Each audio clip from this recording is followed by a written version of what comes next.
The time is 2:30 p.m. The date is May 9th, year 2024. I am to report. Um, Whoa, man. I walked into the extra room, and within less than a minute of walking in there, I heard what I thought was these creeps, domestic terrorists, back in the property, bashing, th- booming on the house. Okay, that's what I thought. Some domestic terrorist construction project. I walked over to my little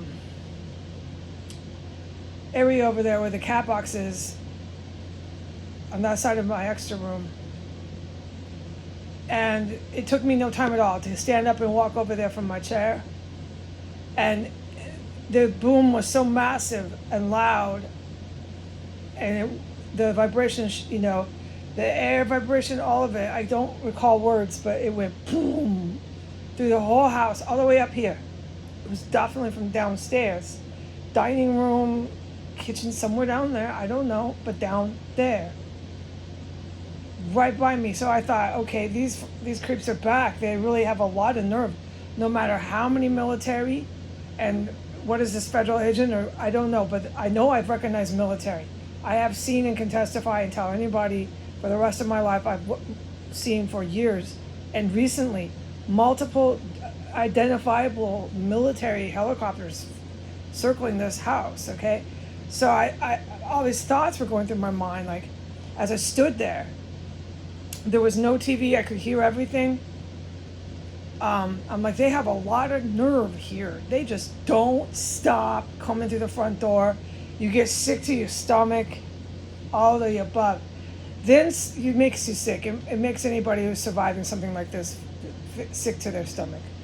Then something else happened right away. There was two events that I can't talk about, forbidden. But for the special ops who know I'm in here, who know I'm making this video, yeah, I noticed all of it. So there was the boom, which I realized was a person collapsing somewhere down there. I didn't see it because I can't go down there. I'm forbidden to go look at that. But you know it. And then the two things happened right after that, within less than a minute. Two things that I can't talk about. So I can tell the special ops, yeah, I'm aware of all of the things that happened surrounding that crash of a man. It had to be a man. All right, so I stand there and I pour a little bit of beef broth and I'm listening for the construction workers. I think they're back in the house no matter what. No matter fucking what. They come in, right? I'm just so fucking just without hope. These people don't stop coming in here, man. That's what I was thinking. I was certain they were in here. And I stood there. I put some beef broth in my stroganoff. I was just making the noodles a little less thick. Put the lid back on. I mean, it was a good minute. I waited. I listened. I'm walking really quiet. I hear absolutely nothing except the two things that happened that I can't talk about. And that was, I have to make sense on the public platform. I can. The two things that happened did not happen downstairs. Okay, so, and the two things that happened did not involve human activity in the house. To clarify for the public what the heck I'm trying to say here without being allowed to say anything. Okay, so there was nobody here. And then I'm like, okay, I'm getting the green light, go ahead and use the bathroom. I was really surprised. But I did. Because I'm forbidden from coming around these construction domestic terrorists for obvious reasons. But I did, and I opened the door. I stood there for a minute in the hallway, there's nobody here. I'm practically on my tiptoes because I'm convinced there's fucking domestic terrorists posing as construction workers again in here. I was still convinced. I don't hear anyone. So then I go to the bathroom, and this is minute 2, minute 3. There's nobody fucking here. Then my cat Talia comes back. She's my foster cat. I'm fostering her. It's safe to let her back out. It's better for her too, to be in the house, in her habitat. I would love to share about Talia, but we can't get sidetracked. Talia's all good. I would never endanger her, okay? She's out there, it's okay. Even though she's out there around this kind of crap, they're not chasing her around, and that's what I care about, okay? I can't keep her in here. We'll talk about it later. I'm fostering her till she gets to the right forever owner. I'm not letting that cat out of my sight. I love that cat. If I could keep her, I would. All right, I don't want to get sidetracked. I mean every word I said. I love that cat. I could cry over that cat. I love her so much. Nothing's going to happen to that cat. I'm keeping her until she gets to the right owner. That's that, all right? I am her foster parent. And the subject, I need to stay on point. Okay. So I use the restroom. I'm listening, dude. There's nobody here. I flushed the toilet. Nobody here. There's nobody fucking here.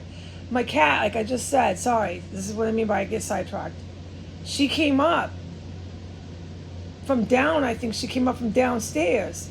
I can't tell the top cops exactly where, the top generals, but I'm pretty sure where I saw her, where I laid eyes on her, she had come from downstairs, and she was freaked. She's like a little guard dog. She's the most amazing cat. I could tell you and write a book about Talia. I think I will. She came up from downstairs and she's looking at me like, oh boy, oh boy, oh boy. She talks to me, dude. Oh, she talks to me. And then she was moving her little body around. She's like, it's down there. And she was looking, she kept looking up at me and looking downstairs. She'd look back up at me and look downstairs. She's telling me, man, what's going on? There's something down there, mama. And I'm like, it's okay. She can tell how I'm not talking. I'm walking real slow. I'm being quiet. I'm listening. She knows. She knows. All right? I'm her owner. She's been around me for 4 years. She knows. We're both listening. There's nobody here. Okay? And then my green light, pet her for a couple of minutes. Just stay with her. Calm her down. The hell is going on in here? I started to think, dude, that was someone that got dropped in here, or these fights, these combats. The war is happening in here still. Then I started to assess the situation. There's no construction workers here. I looked, there's no door open. I looked in the backyard, there's nobody here. So, end of story before I start talking about Talia too much. They're coming in from some entrance, it's just certified. And they're getting dropped, and they're going down so loud, I think there's construction happening on floor 1 and floor 3 around the clock. It's all I've been reporting, but I am supposed to report this. And me and Talia were on the second floor, where at this point there's no more dead, rotting bodies coming out from that area. The top, right outside my bedroom door, where I reported they started doing that disgusting, foul stuff underneath the floors. There's no more dead corpses. So I'm breathing through my nose, glad about that. Petting Talia, calming her down. I don't have to protect her, just let her be. She's got her food station, and she's got a little shelter, a little bed with a shelter. I'll talk about it later, just forget it. I'm doing everything I can to give her everything a cat would need to feel safe, secure, and loved. I go out there as much as I possibly can to be safe in this fucking situation I'm in with the stuff I'm reporting right now. And it took her about 2 minutes to calm down after that crap, because it did happen downstairs, and I think she was down there. She comes running to me, dude. Every time I come out of the door, wherever I am. She is my cat, but I can't keep her. She has a soulmate that I'm going to bring her to, and I know it. I am the bridge. I know it. So until then, I'm her mom, and she knows it, and I don't want to say goodbye to her. I'm really hoping it's a war hero. I'm really hoping it's one of these vets. I keep saying that because then I don't have to. I can see her. I can see her again, and so on and so forth. I don't want to get sidetracked with that. I know that when these vets finally talk to me, I'm not going to just talk to them once. They're going to be friends of mine. I almost put money down on it. You have to meet people. I know that, but after this house, I'm pretty sure a couple of them are going to be my friends, all right? And I'm hoping that one of them adopts Talia. And I've been typing this, I put it in every way, what my wish from God is. I pray for her. I just can't keep her forever. But as long as it takes until I can find that vet to adopt Talia, she is my cat. And she comes running to me because I am her owner. And it took her a couple of minutes to calm down. And then I had to get back in here. I couldn't be with her, and it breaks my heart, but it's really for the best for Talia. It's the best for Talia for me not to keep her and for me to adopt her out to a vet. It is for Talia's best. God told me that. And it's the best for Talia to have her in that habitat. I had to have her in here. It's a whole like short essay, a 3-page essay about why I brought her in here and her situation. It was so cool what I did. I'm not just talking about the microchip and that shit they did, the evil terrorists did to her. I'm talking about her physical shape. She looks like a different cat now. I healed her and recovered her. I had a little cat hospital going on in here. I can say that much and I want to stop. I had a cat hospital going on in here because of the torture and the cruelty that these cats had to survive in. The second I could, I got her fixed up and she looks like a different cat. All she needed was her cornerstone, concrete, flea, shots, wormer, on and on and on. It costs a pretty penny, but that cat is she looks different. She looks like a different cat. I'll take a picture later. I can't get sidetracked.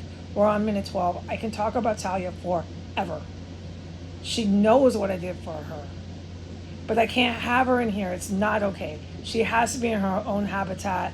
There's a lot I could say about Talia to the vet that adopts her. That when he or she takes Talia and fixes up a home for her inside their house, it won't be here in the terror cell. So they don't have to keep her outside and in the hall fucking way, okay? It'll be their cat in their house. But I have to here. Okay, but I had her in here for sound reason, and I kicked ass. I'm a rock star in cat world. I'm a cat rock star. I know it. I'll always feel so good about that. Okay, but what I have to say and put in the headline is, yes, I witnessed that. Yes, I was in the hallway for a good 5 minutes afterwards. There's nobody here. And yes, right after that happened, after that person was dropped in the house on floor 1, I stood in my room for 2 minutes, an extra room where I heard the event happen, the incident happen. I heard nothing, so I know there's nobody in here. And the fact that this is going on around the clock has got me just so freaked out, okay? This is major violence occurring in here, and I'm the only one in here, folks. And then the city of Washington and all these people in political office want to say I'm imagining this, want to say none of it's happening, and they just keep covering up this house, and this will all just go away, and they can get reelected. This is both of them. This is both of these presidential candidates, and if you can tell how ragged and run out I am, and what by the things I report with the torture and the cruelty to animals. That's all I've reported about what I'm witnessing and what I'm doing to animals in here. And these motherfuckers think they're running for the White House? All right, we'll talk about the animals another day. Bye.